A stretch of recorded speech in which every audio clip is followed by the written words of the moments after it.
Hi, everyone. This is Sam King from the Yale Forum on Religion and Ecology, and we're doing an alumni interview project of alumni of Yale Divinity School who are active in the field of religion and ecology. And I'm really excited today to be joined by my colleague, Tara Trapani. Tara, thanks so much for chatting with me today. Thanks for having me, Sam. I'm really looking forward to it. Likewise, likewise. And we've agreed to have an organic conversation about our shared experience at Yale Divinity School and our journey into the field and force of religion and ecology.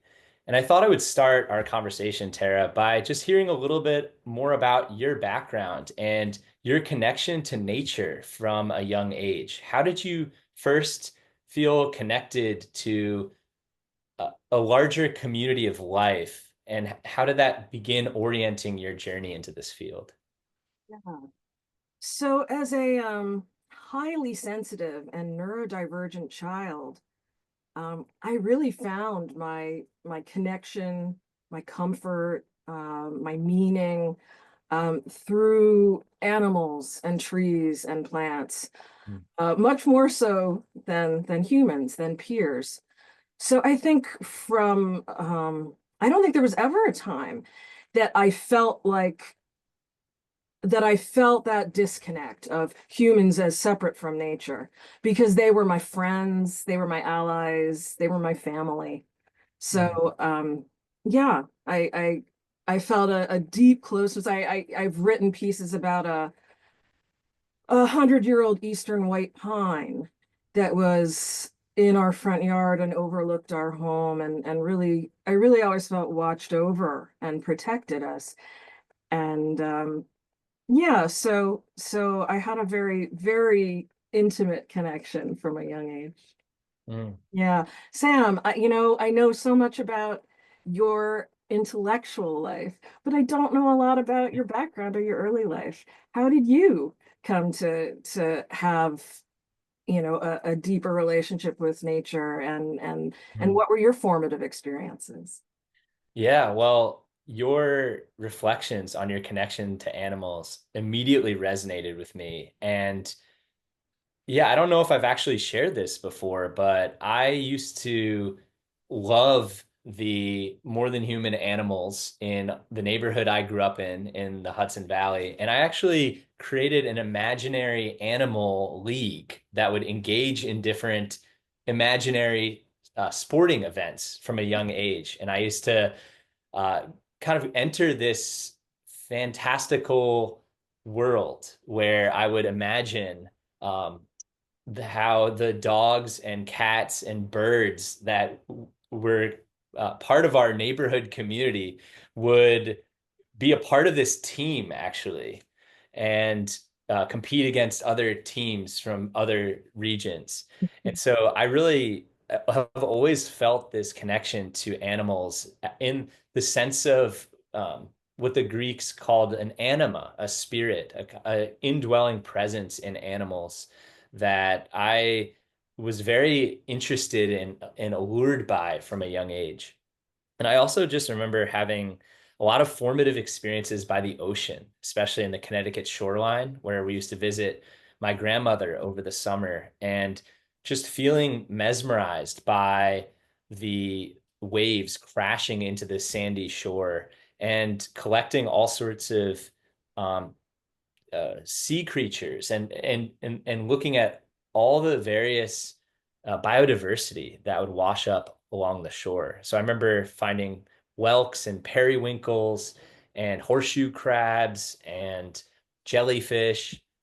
And it was also during that time I would find various types of pollution. I'd find plastic bottles and syringes, and I kind of wondered how such beautiful biodiversity could coexist with these various forms of pollution. And so I think those early experiences of both wonder and beauty, and then also sense of confusion or alarm around pollution helped to orient my later interest in environmental studies and in religion and ecology. So Yeah, in that regard, Tara, I'd love to hear from you. Like, how did you bridge those early experiences with the pine tree and your connection to nature with an interest in the intersection of religion, spirituality, and ecology? Oh, well, that was really beautiful, Sam. Thank you. What you were saying about the animals, and I again, it resonates with me so Mm, deeply. And so what it made me think of is kind of my early childhood spirituality and spiritual experiences mm, that we were very involved in the church. And one day, our parish priest, in the course of the homily, said that, of course, animals don't go to heaven. And in the car on the way home, I said to my mother, "What did he mean?" And she said, "Well, that the teaching is that they don't have souls, they don't go to heaven." And at that moment, I think is when I started my own kind of personal spiritual path. It was the animals, it was the living earth community that that kind of sparked my own personal spiritual path, because what I said to her at 6 years old, I said, no. I said, no. I said, that's not right. He's wrong. mm, mm, And I had spent so much time with the mm, animals that I just, there was mm, no way. These were my family. These were my mm, friends. mm, So yeah, then I think for a long time I had going into secondary education. Uh, I was a comparative religion major. mhm, Spirituality and religion has all throughout my adolescence. It was something that was very personal and was very, very much a part of my daily rhythm, mm, and an important part of my life. But then I was a comparative religion major, and then I actually ran a Waldorf school for a number of years. So mhm, during that time, I was kind of deeply steeped in anthroposophical mhm, philosophy and spiritual ideas. And then I ended up a very non-linear path. I ended up uh, at Yale Divinity School, mm, and my first year was a little challenging. I just wasn't in the right concentration. I wasn't in the right program. So in the second year, I switched to ethics. That's mm, when I met Mary Evelyn and John. And that's when these two threads that had been running through my life came together and converged. Yeah. mm, So that's how it happened for me. Mary Evelyn and John really brought the themes that had driven me through my life and supported me through my life into a unified whole. And I'm deeply grateful. mm, How, mm. I'd love to hear about your journey, Sam. Yeah, totally. And I really resonate again with the non-linearity that you mentioned of your path and these various moments of synchronicity or moments of grace, however you call them, that have threaded together my journey to working with the Forum on Religion and Ecology and also to working with Mary Evelyn Tucker and John Grimm. I, from a young age, was very interested in existential questions about our lives. I remember traveling through the mountains of Peru when I was in college and just looking up at the Andes at this breathtaking snow-capped mountain range and just wondering, how did this all come to be? This what and why does anything exist at all? The world we inhabit is just so wonderful, so vibrant, so diverse. How could this be some happy accident? Or is there any purpose undergirding this grand earth that we inhabit? And so for a long time, I was just interested in exploring those questions from a variety of perspectives. In high school, I took a class in faith and reason and in ancient philosophy that really helped orient me to these big picture questions about who we are and what is our relationship to nature, how do we understand the good life, questions of ethics. questions of epistemology. How do we know what we know?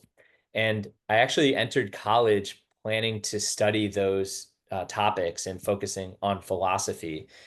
And I enjoyed my classes in philosophy in college, but I think was most animated by a course I took on Theravada Buddhism because what it felt like is it bridged sense of phenomenological philosophy with the lived experience of people and as we confront the reality of suffering in our world, the reality of impermanence and constant change in our lives.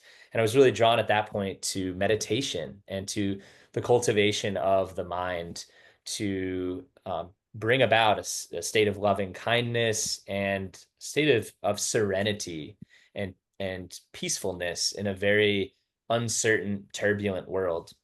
And so I pursued the study of Buddhism through uh, actually a semester abroad in Sri Lanka. And that experience was really transformative for me. And I really was able to study Buddhist philosophy and rituals among Sinhalese Buddhist peoples in this island country in South Asia. And then I later returned to Sri Lanka after college for a Fulbright scholarship. And I grew more and more interested in the lived realities of Buddhism among agricultural peoples.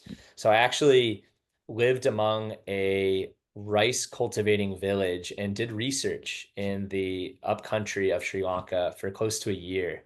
And it was during that time where I really saw this intersection between religion and ecology come to life because the belief systems and rituals that I observed in the processes of growing rice for these Buddhist peoples were very much interwoven with the land, with a sense of the sacred indwelling in the rice paddies, in different types of auspicious trees with particular healing qualities around the village.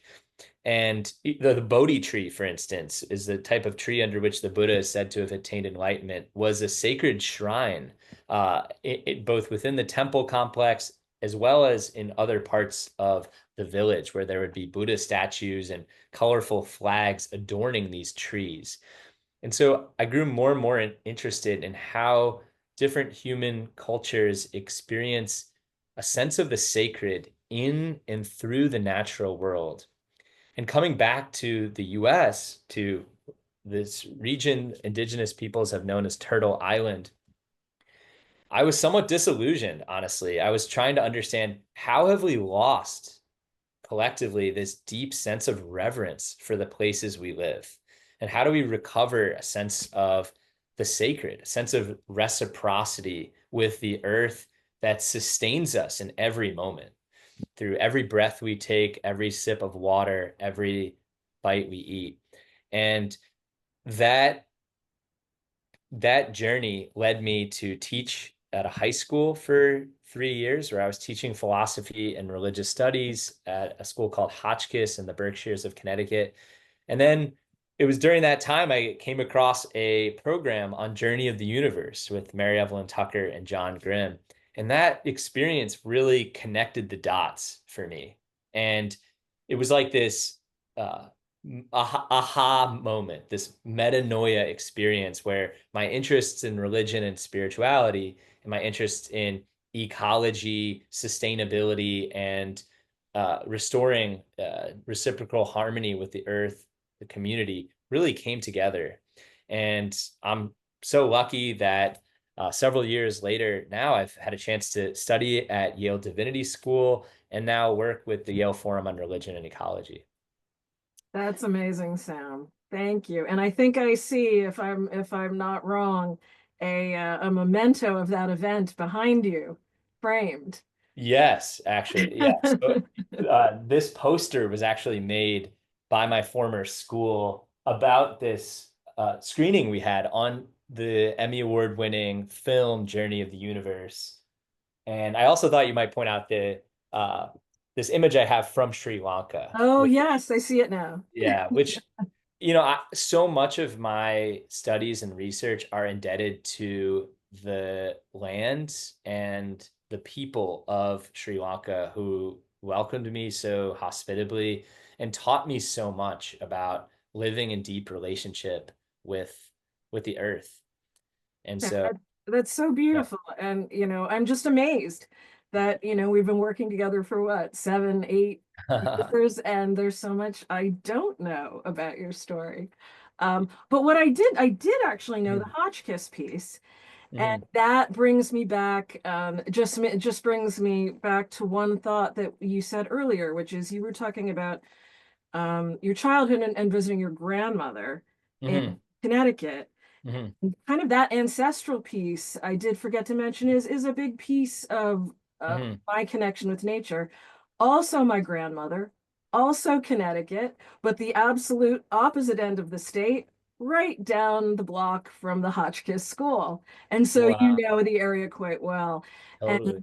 it's incredible, at the gateway to the Berkshires. And that's where I would spend my summers with my Mm, grandparents. And it's my grandmother who taught me to love and respect the flowers, to love and respect the mm, plants, to love and respect the birds. mm, mm, Flowers and birds were her particular mm. loves. And so yeah, I just wanted to mention that ancestral piece as well, because I think that's really important, what we hand down to our children and our grandchildren and our great grandchildren. No, I'm so glad you're bringing up that importance of ancestry. And I think so much of our work in religion and ecology is honoring our ancestors, right? We say in the Journey of the Universe project, the stars are our ancestors, and that we share a genetic lineage with so much of the Earth community, from the earliest cell in the ocean deep, all the way up through the earliest mammals and the hominid line, and certainly to our human ancestors that have given us so much. I mean, I'm sitting here less than a mile away from where my beloved grandparents are buried at the Grove Street Cemetery. And for years, I've actually been growing a garden close to my grandparents' resting place. And actually, I've been provisioning plants that were grown in part by some friends of our family who knew my grandparents over 50 years ago. And they actually have a nursery close by here in Hamden, Connecticut. And so that I also resonate a lot with the way that our work helps us to honor our deep time ancestors and participate in creating a more flourishing future for all of the ancestors, all of the progeny to come, right?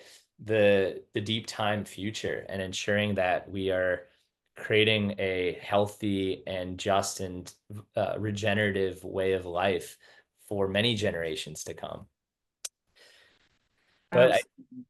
yeah, I did want to hear, Tara, a little bit more about your studies at Yale Divinity School because you mentioned all of your wide-ranging journey with Waldorf School and with your various studies in the anthroposophical line that all drew you to Yale Divinity School. But would love to hear more about your studies with Mary Evelyn and John, and yeah, where that has taken you in your vocation.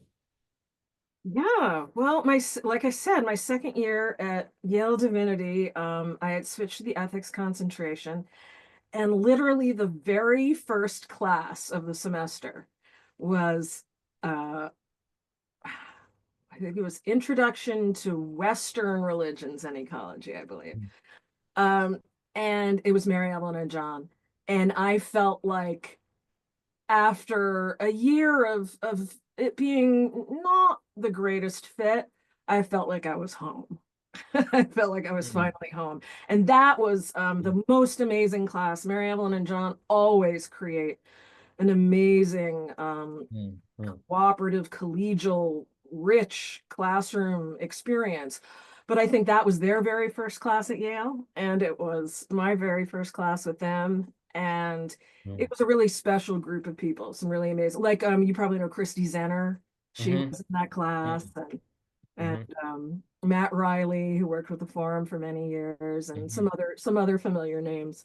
Mm, mm, And that was kind of a seed for a lot of us. That class, that particular class, planted a seed for many of us who participated. And a lot of us have gone on to uh, continue work with Mary Evelyn and John, or continue connection in some way, mhm, because I think it woke a lot of us up in the sense of, well, like I said, for me, finally, these two themes that had run throughout my life were finally converging in a very conscious way. And that was so meaningful to so many of us in that class. mm, So yeah, and then I just never left. mm, When it mm, came time for me to graduate, I actually already started working with them a few months before I graduated. So I yeah, mm, I just really found a home with them that resonated with everything that I had felt all my life. mm, mm. Yeah. It's amazing. So Yeah. Sam, I know that you shared a little bit about that your first interaction with Mary Evelyn and John was through the event at Hotchkiss, but how did you end up at Yale Yeah. Divinity? Yeah, it's a great question, Tara. And after 3 really amazing years teaching at Hotchkiss, I felt this itch to really deepen my studies and to delve into divinity school. I really wanted to explore questions of spirituality, theology, cosmology, and our interconnectedness to the earth. And I think I really just wanted to deepen my own spiritual formation and also continue my love for the study of world religions. And I felt as though divinity school was this sort of intellectual playground where I could just explore and immerse myself in so many of these ideas. And I'm so glad that I did because I was in a difficult discernment process at the time, but I trusted my hunch to come here. And it, I similarly, it took me some time to get my bearings, and moving from a teacher to being a student again was not easy. I also came in 2019. And so in 2020, in the spring semester, I took a class in Journey of the Universe, and I just found the enthusiasm, the energy, and the vastness of Mary Evelyn and John's perspective and their scholarship to be a breath of fresh air, right? They have immersed themselves in the cultural and religious wisdom of traditions from across this planet, right? Mary Evelyn with her background in Confucianism and traditions of East Asia, John with his studies of Native American healing traditions, and their work on the Journey of the Universe project to really integrate contemporary science into this emerging story of the earth and the universe across time. And I just really just wanted to drink it all in and just absorb as much as I could. And, like many things in life, amidst the excitement and promise also came the peril and the challenge of a worldwide pandemic. And the beautiful community we had been forging in class became a virtual Zoom community overnight. And my entire graduate school experience, like many, went online. And it was a really difficult time for all of us in so many ways. And I actually lost my job that I was doing while in grad school, and it was a really challenging time in my personal life and obviously for all of us. And it was during that period where Mary Evelyn and John reached out to me with an opportunity to work with them, and particularly to work on creating the 6 online classes on religions and ecology, restoring the earth community, where I had a chance to work with my colleague Anna Thurston very closely on work bringing these MOOCs, these massive open online courses to life, which are now free for audit on the Yale Forum and Religion and Ecology website. And Mary Evelyn and John extended an open hand when I really needed it. And I'll never forget that.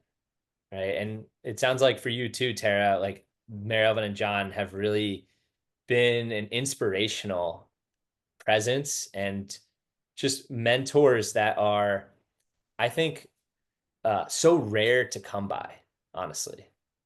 Yeah, I really, when I think of them, I see this image of a beautiful glowing lantern. And Mm, I think that's what they've been for a lot of people, a lot of students and a lot of colleagues as well. hmm They have such warmth, mm, have such deep care and reverence mm, and love for, all they're doing, all the work they do, comes out of a place of deep love for the earth. And mm, mm, that is just the warm glow that attracts so many of us and inspires mm. so many of us. Yeah. Yeah, it's such a unique gift to be able to work with such amazing mentors who, as you say, their work flows from a place of love for the earth, for the universe that has brought us forth, and for the inspiration of Thomas Berry, their longtime teacher and mentor, who provided an orientation for so many of us to really deepen our participation in the earth community, right? And also I just appreciate the emphasis on creativity that Mary Evelyn and John bring forth, right? This idea of kind of honoring and aligning our own creativity with the larger creative dynamics of the earth and the universe that have brought us forth. So really finding ways to nurture each of our unique gifts and talents to contribute creatively to the whole, to the forum more broadly, and certainly to the well-being of our earth. And to that end, Tara, I'd love to hear like what have been some of the more memorable projects that you've worked on during your, I think, over 25 years at the forum at this point. It's Yeah, no, I'm amazing. 18, over 18 years. Yeah. Over 18 years. Okay, 18 I'm years. Yeah. adding a couple, but I know it's just amazing. I think of you as a veteran who has been doing this good work all these years through the journey of the Universe Project and so many amazing initiatives. Yeah, what has really been a highlight of your experience? Wow, there are so many highlights. There really are. There have been some really incredible experiences. The very first conference that I did with Mary Evelyn and John at Yale was the Renewing Hope conference. That was inspired by the Renewal documentary. Mm, And that was like nothing I had ever experienced. I had been involved in conference planning. My mother's a political scientist, and I was sometimes kind of her default event planner, helping her plan conferences and things, even when I was a child. mm, So I was familiar with the terrain, but I wasn't ready for the excitement. mm, All of the people that Mary Evelyn and Jean gathered, and there was somewhere between 300 and 400 people at this Renewing Hope conference.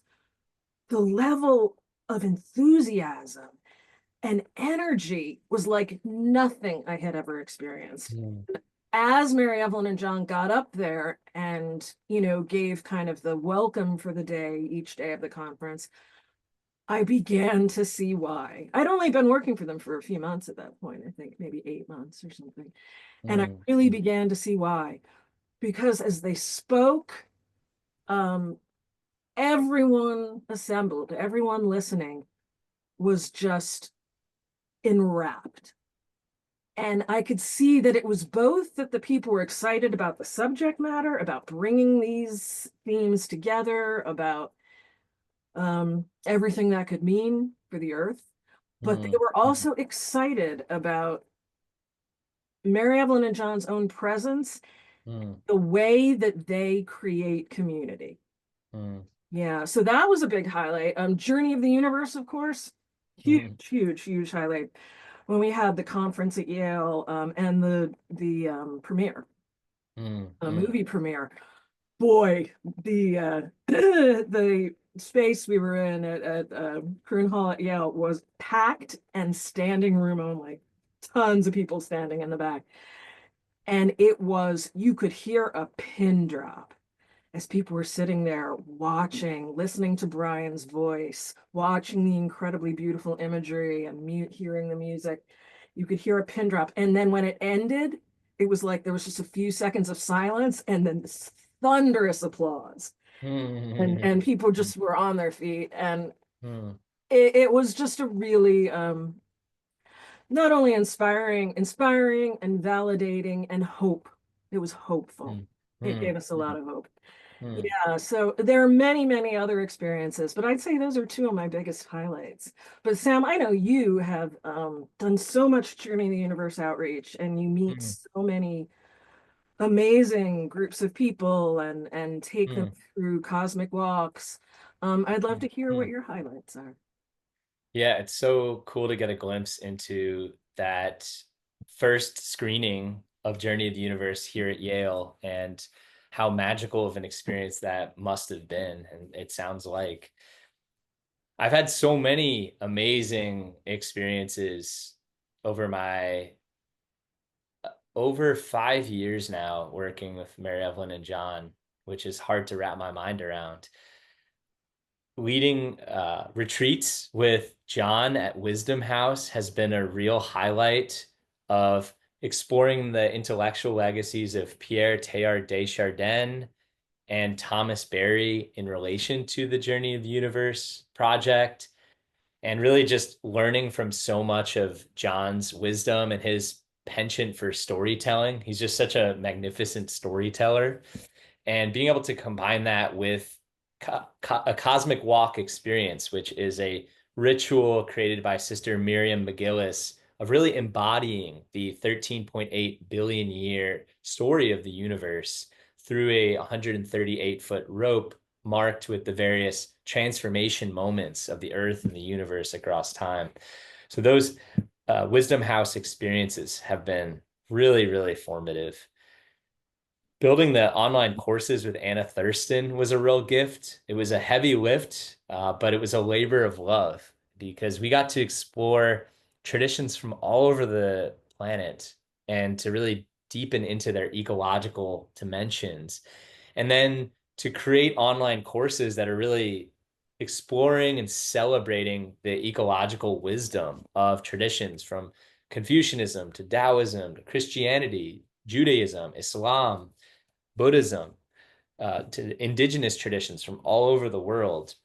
And I would just learn so much working closely with Mary Evelyn and John to sculpt those courses, which are evergreen and such a treasure trove of resources for the public. And that I share your sense for the hopeful spirit that Mary Evelyn and John, I think, emanate to all of us, especially those of us engaged in environmental work, which can be really overwhelming and often depressing when we look at the state of the Earth's climate and the loss of biodiversity, issues of pollution and environmental justice. The challenges are enormous, and yet Mary Evelyn and John have, I think, given us a vision of hopeful participation in creating a better future. It's like a vision drawing us forward that you won't read about on your front page news, right? Or it sort of moves beneath the fog of geopolitical upheaval and uh, climate collapse and all the challenges we're facing, and is this deep sense of love for the earth, for the possibilities that are open to us if we can work creatively and collaboratively with the earth to bring about a better future.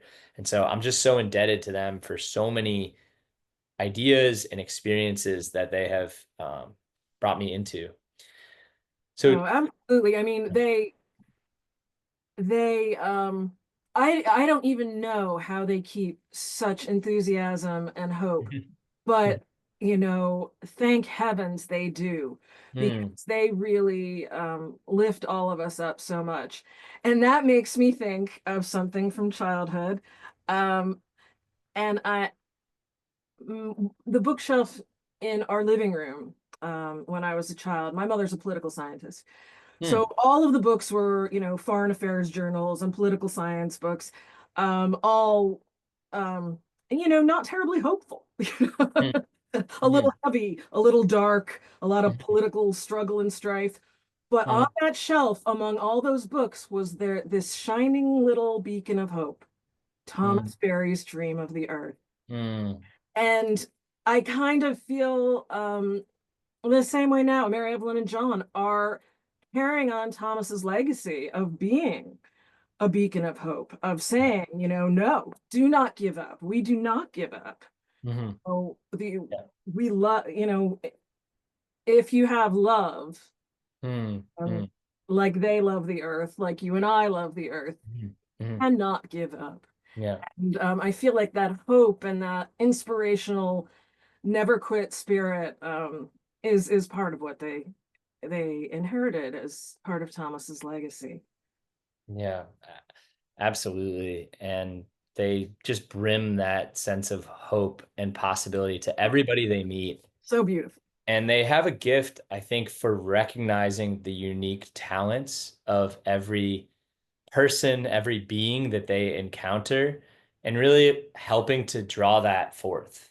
Like Yeah. really recognizing potential in Hmm. each one of us and unleashing our creativity, right? Even if we're not pursuing a linear path, right? The issues we face are so challenging and complex that we need to a sense of creativity and dynamism and nimbleness to be able to navigate. And I think they have modeled that in so many ways throughout their life and their work and encouraged us to trust our own vocations. And I think, as you were saying with that Dream of the Earth on the bookshelf, our work is a lot of about animating that inspiration for the perspiration, as Mary Evelyn likes to say, right? We're not blind to the economic and political and biophysical challenges of climate change, right? We're not naive about being in the Earth's sixth mass extinction and all the geopolitical upheaval we're facing, right? But even in spite of the challenges we face, I think there's this sense that new possibilities are emerging. And this deep time perspective of the earth and the universe helps us look at times of upheaval as also times of immense creativity and possibilities. And so I appreciate that we're able to kind of hold together the heaviness, the despair, the sense of loss of our particular historical moment with the hopeful possibility of what is emerging, right? And I think we really need to hold both of those together. And Mary Evelyn and John just have a really unique way of kind of like metabolizing that despair into hope. Yes. Yeah, I think it makes me think of that quote from Nietzsche, one must have chaos in oneself to give birth to a dancing star. And I Mm. think Mary Evelyn help us take our internal chaos and help us turn them into stars. And that makes me think of you and Anna because I hadn't commented on it, but what you did with the courses, the religion and ecology courses on the Yale Coursera platform, um, that was just such a tremendous gift to the world. It really was. Your dedication created something of tremendous value that people Mm. will be able to access for many, many years to come and get a lot of value out of it. So I Mm. just didn't want to let that go by because it was so Yeah. important, so important. Thank you. And I couldn't have done it, of course, without Mary Ellen and John's leadership and with Anna being a tremendous project manager and lead on that project. And so just really indebted to them. And this was just an amazing collaborative experience. It was like a PhD program packed into a year or two of creating 6 online courses. It just felt like this personal immersion into the vast ecological wisdom from across this planet.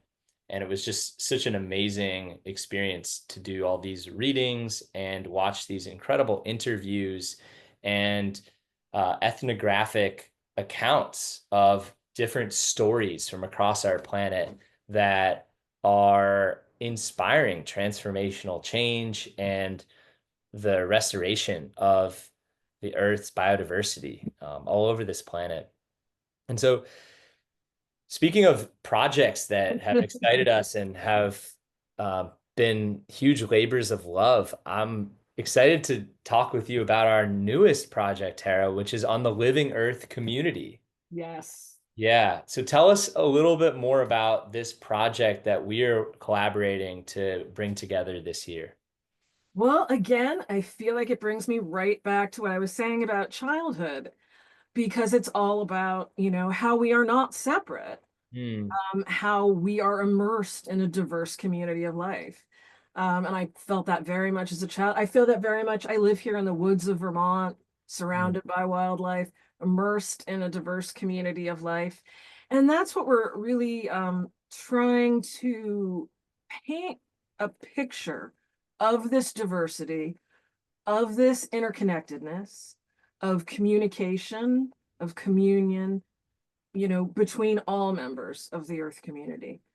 And so, yeah, it's an ambitious project. It's an exciting project. It's one that is so close to my heart. Hmm. And so we've been almost a year now, working on it, massive amounts of research, and it will all be put on a website that will be coming out later this year. But we hope it will be both an amazing resource in terms of the material that people will find there, but also an engaging visual experience, because we really want to, like I said, fully paint the picture and make people feel immersed in this as much as we can do in an online space. Hmm. Hmm. Yeah, but Sam, I'd love to hear your thoughts, because you've been with us from pretty early on in this project, Hmm. and yeah, I'd love to hear your perspective on both maybe why it's important now, Hmm. and what about it excites you. Totally, totally. So this is the culmination of so much work from the forum as a reflection of the incredible outpouring of insight about the animacy, the agency, the intelligence, the capacity for signaling, for communication, all throughout the more than human world, from plants to trees to fungi, even to microbes, to, of course, across the animal world, across birds and reptiles and amphibians, and really honoring the various modes of creativity, of dynamism, of intelligence that each of these members of the Earth community carries. And there has been so much scientific research into, for instance, the communication networks of Douglas fir trees through mycorrhizal fungi, through, Suzanne Simard's work on finding the mother tree and the way that mother trees can take care of their offspring, send healing nutrients to ailing trees, warning signals across the forest. It's just extraordinary what we're learning about the intelligence of the more than human world. And I think this website is really even shifting beyond our religion and ecology sort of locus to thinking about the various modes of intelligence in the earth herself and really threading together the science of what we're learning about these elaborate and complex modes of being throughout the earth with also human responses to the more than human community. So we have sections on differentiated sentience, which is a term Mary Evelyn has used to describe the different modes of sentience or intelligence, presence, awareness, agency throughout the more than human world. And we also have a section that is going to be honoring the various ways in which humans have responded to the vibrancy of the more than human world. So, for instance, with sections on deep ecology, on panpsychism, or seeing consciousness throughout the material universe, on the new materialism, on Gaia theory, right? On religious naturalism, on ecological spirituality. We have many of these sections that are really going to be exploring various ways of responding to the intelligence of the more than human world. And then lastly, on earth jurisprudence, to really honor the way that a movement is emerging to honor the inherent dignity of rivers and mountains and forests and oceans. And a whole legal field is emerging on the rights of nature to to honor, for instance, the rights of the Wanganui River in Aotearoa or New Zealand, that the Maori people have worked so hard to gain legal standing, and the way that rights of nature has flourished throughout many parts of the world, especially in South America, where a river in Peru was recently granted the rights of nature. It also has deep inroads in Ecuador and Bolivia and Panama. And so it's exciting to kind of bring together all these resources to really be a hub for inspiration and also a repository of resources for research to really inspire folks who want to go deeper in learning about the vibrancy and intelligence of the more than human world.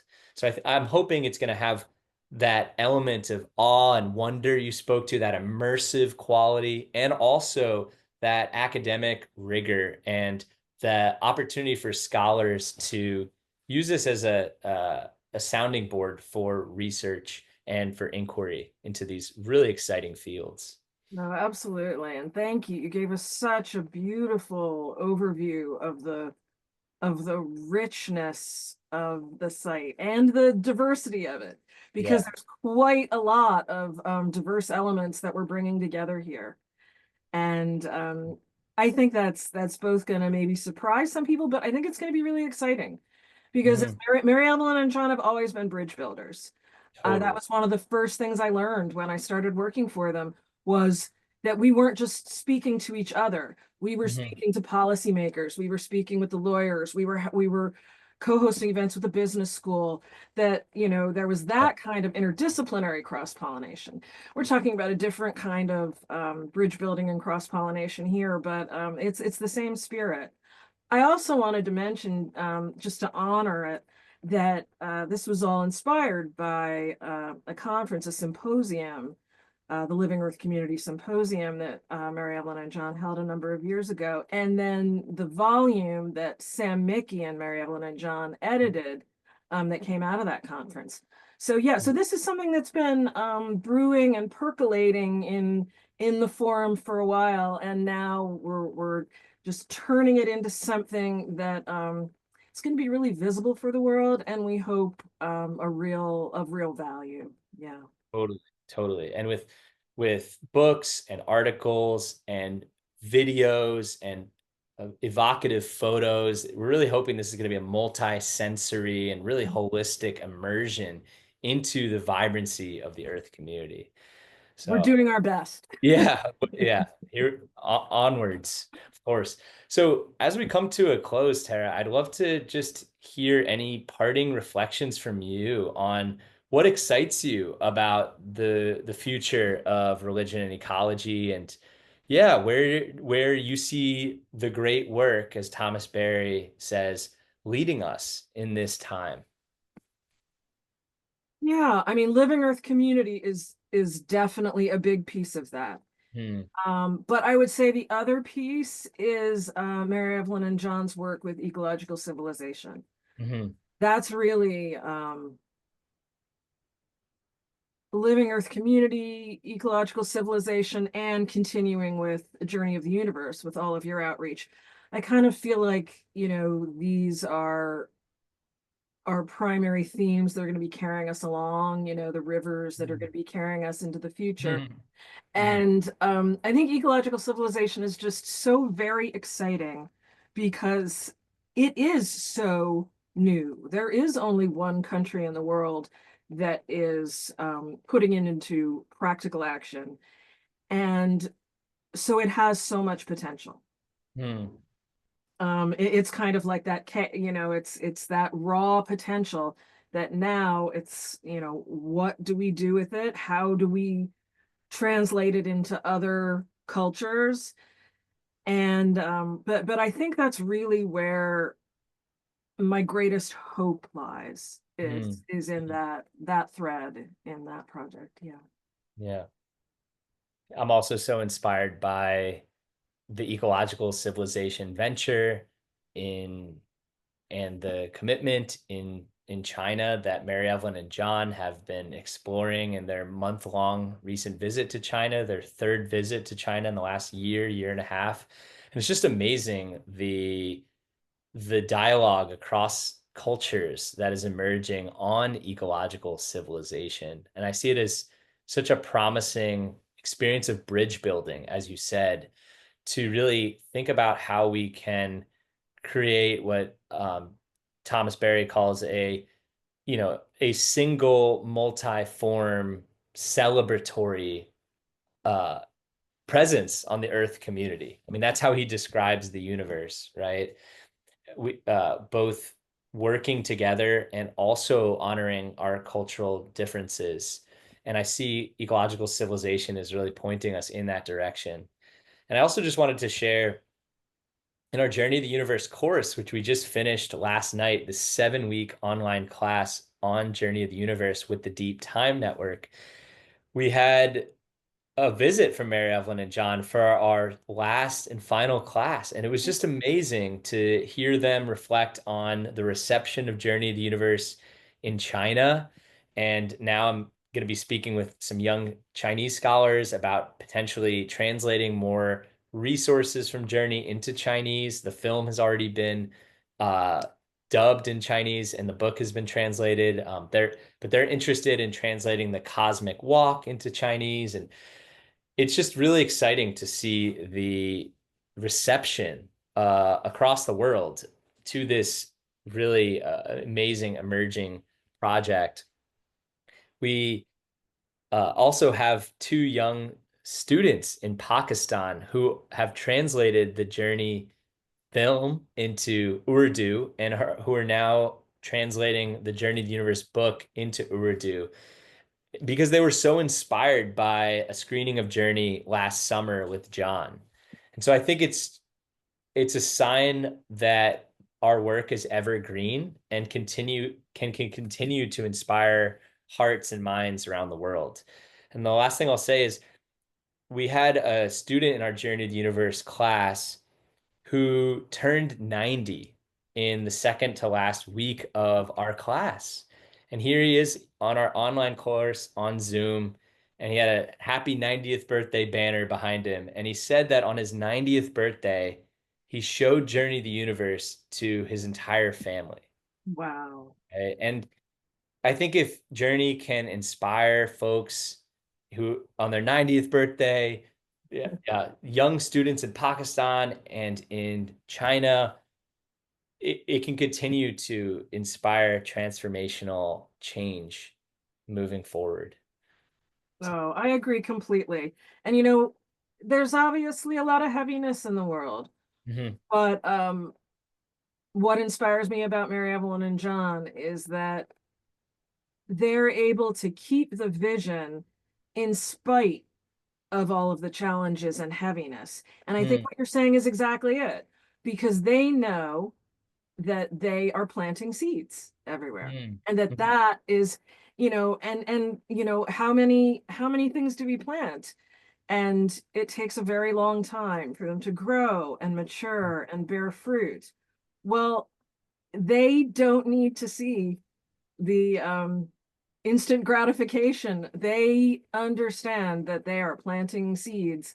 Mhm. And I just find that really beautiful. And I find that really important, I think, for all of us working in this field right now, Yeah. is to just realize that even if we're not seeing the fruit of everything we're doing in front of our eyes, even if the things we're seeing right now are very challenging and weighing on us, Mhm. that we can't stop planting seeds. We Definitely. have to keep planting the seeds and Mhm. have the long view, Mhm. because if we let our hope get extinguished and our spirits get dim, then all of that won't be there for the next generation, the next generation. So just Mhm. keep planting seeds. Absolutely. And your remarks remind me of a quote from Teilhard that says, "The future belongs to those who give the next generation a reason for hope." Oh, that's so beautiful.